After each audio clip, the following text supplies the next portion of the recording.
Hello friends, এই গরমে সবাই কেমন আছো? আমরা একটু ঘুরু করতে যাচ্ছি। কোথায় যাচ্ছি চলো দেখবে আমাদের সাথেই।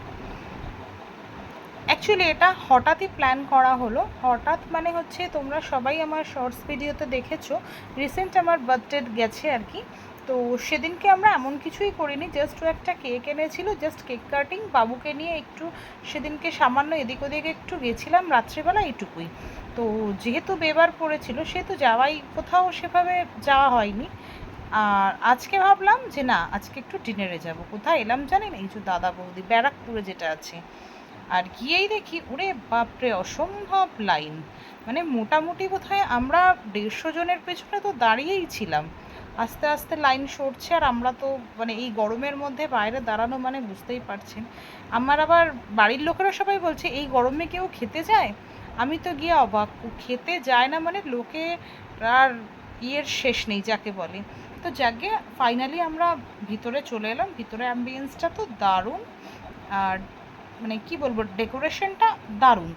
তার সাথে সত্যি কথা বলতে ওই বাইরে দাঁড়িয়ে প্রচণ্ড গরমের পর এই ঠান্ডার মধ্যে ঢোকাটার একটা আলাদাই একটা ব্যাপার।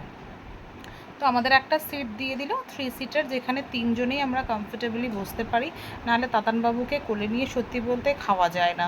তো আমরা মাঝে কিছু পিকচারও ক্লিক করে নিলাম।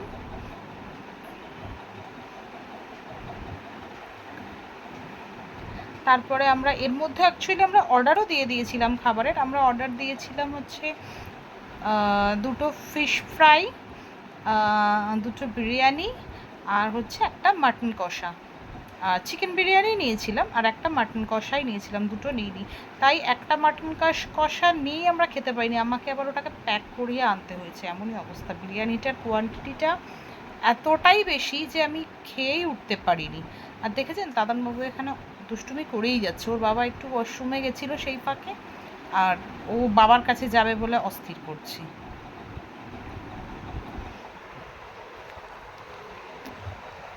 এই যে দেখুন, এই জায়গাটা খুব সুন্দর লাগে, দাদা বৌদি লেখা আছে, হাড়ির ডিজাইনটা।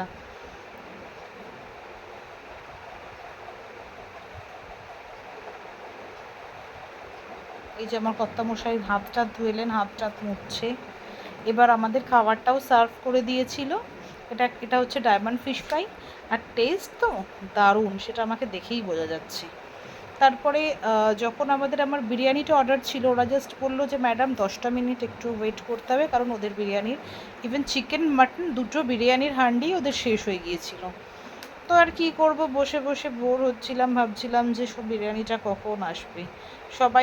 সবাই মোটামুটি খাচ্ছেই, শুধু আমাদের আর এদিক ওদিকের বোধহয় একটা টেবিল বাদ দিয়ে। তার মাঝখানে একটু দুষ্টুমিও করছিলাম বাবুর সাথে। এরপরে চলে এলো ফাইনালি বিরিয়ানিটা জাস্ট ওয়াও।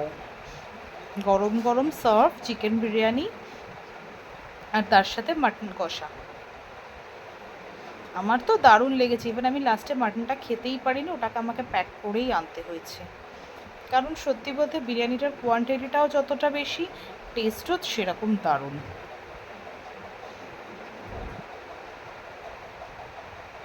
তাও আমি টেস্ট করে আপনাদের একটু দেখিয়েই দিলাম যে সত্যি বিরিয়ানিটা খুব সুন্দর।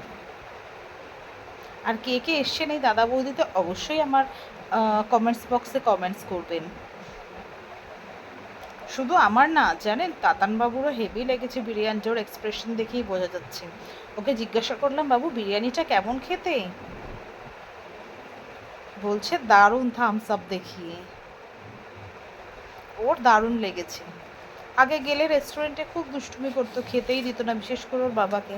কিন্তু কি জানি বড় হওয়ার সাথে সাথে আস্তে আস্তে হয়তো চেঞ্জ হয়ে যাচ্ছে। এখন নিজেও একটু একটু খেতে শিখেছে নিজের হাতে। তো ওকে ওই জন্য একটা প্লেট একটা চামচ দিয়ে বসিয়ে দিয়েছিলাম। আমাদের খাওয়া দাওয়া কমপ্লিট, এবার আমরা বেরাবো। এই যে মৌরি চিবোতে চিবোতে বেরোলাম।